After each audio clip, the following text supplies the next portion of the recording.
सीता माता के स्वयंवर में शिव धनुष उठाने में रावण असमर्थ क्यों रहा?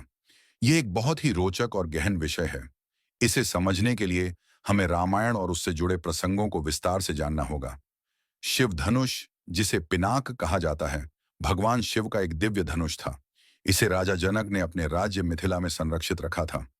जब सीता माता ने बाल्यकाल में इसे खेल खेल में हिला दिया, तो राजा जनक को विश्वास हुआ कि उनकी पुत्री एक साधारण व्यक्ति से विवाह के योग्य नहीं है।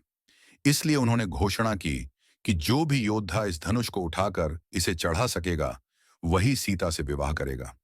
रावण, जो लंका का राजा था, अपनी ताकत और अहंकार के लिए प्रसिद्ध था। वह एक महान विद्वान, शिव भक्त और बलशाली योद्धा था। रावण ने स्वयंवर में भाग लिया और शिव धनुष को उठाने का प्रयास किया, लेकिन वह असफल रहा। इसके पीछे कई कारण माने जाते हैं। 1. अहंकार और अधर्म की शक्ति का अंत। रावण अत्यंत शक्तिशाली था, लेकिन उसमें अहंकार की अधिकता थी। वह अपनी शक्तियों का गलत उपयोग करता था और अधर्म के मार्ग पर चल रहा था। शिव धनुष एक पवित्र वस्तु थी और इसे उठाने के लिए केवल शारीरिक शक्ति ही नहीं, बल्कि पवित्रता, विनम्रता और धर्म का पालन करना भी आवश्यक था। रावण के अंदर यह गुण नहीं थे और यही कारण था कि वह धनुष को हिला भी नहीं सका। 2. भगवान शिव की मर्जी। रावण भगवान शिव का बड़ा भक्त था, लेकिन उसने कई बार अपने अहंकार के कारण शिव के प्रति अनादर भी दिखाया था।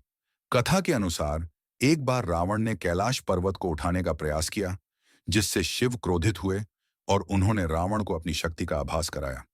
शिव धनुष को उठाने में असफल रहना रावण के लिए एक संकेत था कि उसका अहंकार और अधर्म उसे सत्य और धर्म के मार्ग पर विजय दिलाने में बाधा है। 3. भगवान राम के लिए तय नियति। रामायण की कथा के अनुसार यह पहले से तय था कि सीता माता का विवाह भगवान राम से होगा। भगवान विष्णु के अवतार राम ही इस धनुष को उठाने और तोड़ने में सक्षम थे।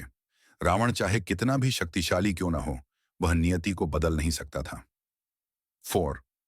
धनुष की पवित्रता।